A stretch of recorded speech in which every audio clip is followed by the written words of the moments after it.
Mereka ke sini hanya komandan-komandan doang, sama sedikit lagi lah yang mungkin taktikal lah, orang yang taktik lah, ahli taktik itulah, seperti itu doang. Jadi lah kirim langsung pasukan yang pegang senjata segala macam ya. Dan mereka menggunakan orang Vietnam sebagai kelinci percobaan senjata, seperti itu Bapak Ibu ya. Bagaimana kita kalahkan mereka? Susah kan ya.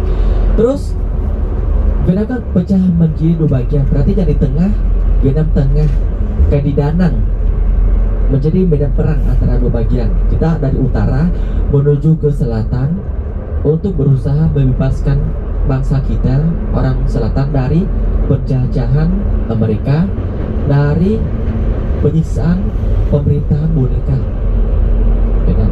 Mungkin di segi lain ya, pernah kita sebutkan ini juga sebagai perang saudara antara orang utara dan orang selatan sebenarnya, karena kan di bawah kontrol dari Amerika gitu kan.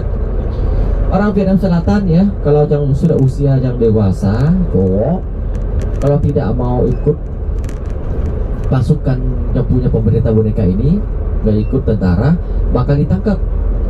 Awalnya dibujuk dulu, nah dikasih uang, kamu mau nggak mau ikut tentara nih? Lama-lama tetap aja bersikeras, ya udah kamu kalau nggak mau masuk pasukan, ya udah kamu masuk penjara aja.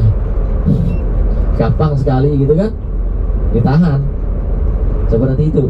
Atau ya bukan kamu yang masuk penjara, nggak apa-apa lah, kamu di sana aja bebas, tapi orang tua kamu yang masuk penjara. Dipaksa seperti itu ya. Dan waktu tentara Vietnam dari utara menuju ke selatan itu susah sekali, karena kita kan hanya boleh jalan kaki dan jalan malam hari doang.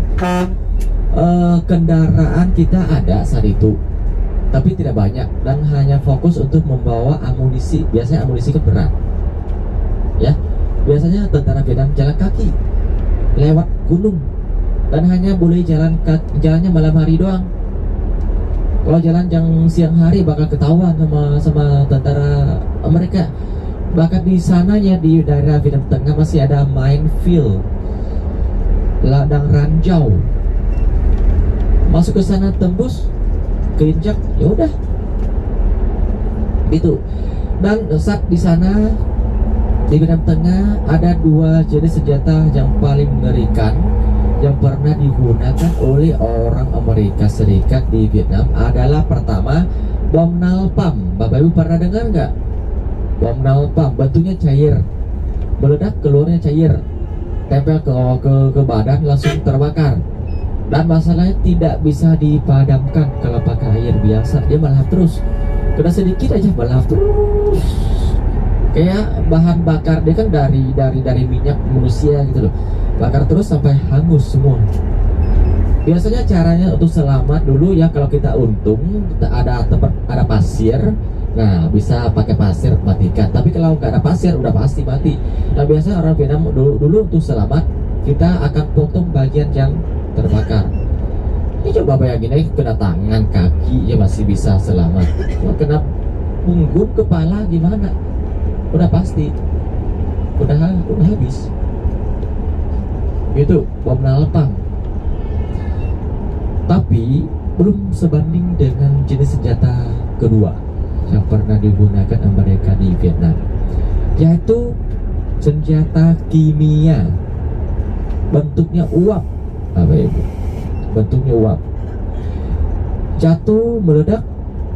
Kalau orang kenal langsungnya mati ya, kalau nggak kenal nggak apa-apa kan. Meledak keluarnya uap. Uap ini akan masuk ke tanah, masuk ke sungai, masuk ke kolam, masuk ke pohon, segala macam. Pasukan kita menyusup di kemudian hari ke sana ngisep. Kalau kita masak kan, kita dulu kan nggak ada kompor, Bapak Ibu. Kita pakainya apa? Kayu bakar, gitu kan? Bakar kayu kan kena panas, tanah kena panas, keluar lagi uapnya dari tanah. Orang kan biasanya kalau jalan kaki begitu nggak mungkin bawa banyak bekal kan, minumnya bawa secukupnya aja. Kan sudah dikasih tahu, nah berapa lama lagi kan ada sungai, ada kolam buat nanti ambil minum lagi. Nah udah ambil minum di sana, kena lagi, kan udah tercemar semua. buah-buahan ya kita makan ya udah kena juga. Dan efeknya apa? Efeknya dari senjata kimia ini adalah merusak DNA. DNA-nya merusak, sel tubuhnya yang rusak. Dan akibatnya mungkin dokter-dokter di sini udah tahu lah kalau DNA-nya rusak gimana akibatnya kan. Ya, turunannya cacat, anaknya cacat, dan bahkan ada yang mati bayi. Banyak sekali. Menurut penelitian, itu efek ini akan berlangsung selama 7 generasi. Jadi bukan anaknya aja yang cacat, cucunya, buyutnya cacat. Sekarang Vietnam sudah memasuki generasi ketiga. Nah, terbukti, Bapak Ibu tahulah kalau namanya orang cacat ya, itu cari jodoh aja susah. Ya kan? Ada nggak yang mau nikah sama orang yang bisu atau nikah sama orang yang buta? Itu masih ringan loh Bapak Ibu, masih ringan loh. Karena banyak yang kena racun kimia ini berat ya. Anaknya mati bayi atau lumpuh total, badannya kayak gumpalan darah dan daging gitu loh, nggak bisa bergerak. Cuman mulutnya masih bisa ngomong, matanya masih bisa, cuman tangan, kaki semuanya nggak bisa apa-apa, harus dibantu sama orang tua, sama orang lain. Ngeri banget. Dan habis perang kita sempat pendataan lagi, ada kurang lebih, masih sekarang ya, masih kurang lebih hampir 1 juta orang Vietnam adalah korban perang. Di antaranya 20% adalah prajurit yang masih hidup. Mereka kan kena DNA-nya rusak, akibatnya nanti paling tua sakit-sakitan doang. Tapi yang beratnya adalah anaknya, karena selnya DNA-nya udah rusak gitu loh. Seperti itu ya. Masih kurang lebih 700.000 orang lah yang adalah korban perang. Begitu Bapak Ibu, banyak sekali ya. Kemudian kita bagaimana bisa kalahkan mereka? Caranya saya sisain ceritanya untuk guide kita di Saigon ya. Kasihan nanti saya kasih tahu, nanti dianya habis bahan. Kita kan seperti cuci tunnel ya Bu ya. Nah ini cuci tunnel, keterowongan cuci ya, nanti akan dijelaskan sama kayak kita di sana ya. Kasihan nanti ulang lagi. Oke, seperti itulah. Di sini ada juga ya. Cuci tunnel di selatan Pak. Cuci tunnel itu di selatan, di kota Ho Chi Minh. Itu ada saat kita perang dengan Amerika, dibikin oleh orang lokal. Rambo-nya sebenarnya kalau film Rambo tuh bikinnya bukan di Vietnam loh Bapak Ibu. Ya sutradaranya di Thailand loh. Kalau masuk ke Vietnam ngeri, mati pasti.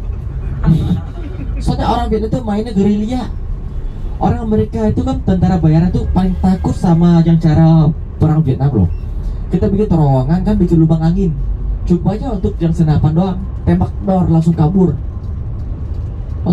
Jadi orangnya langsung takut banget. Kok tiba-tiba lagi jalan, kok ada suara ledakan, berarti udah pasti ada satu mati. Gak bisa ketemu.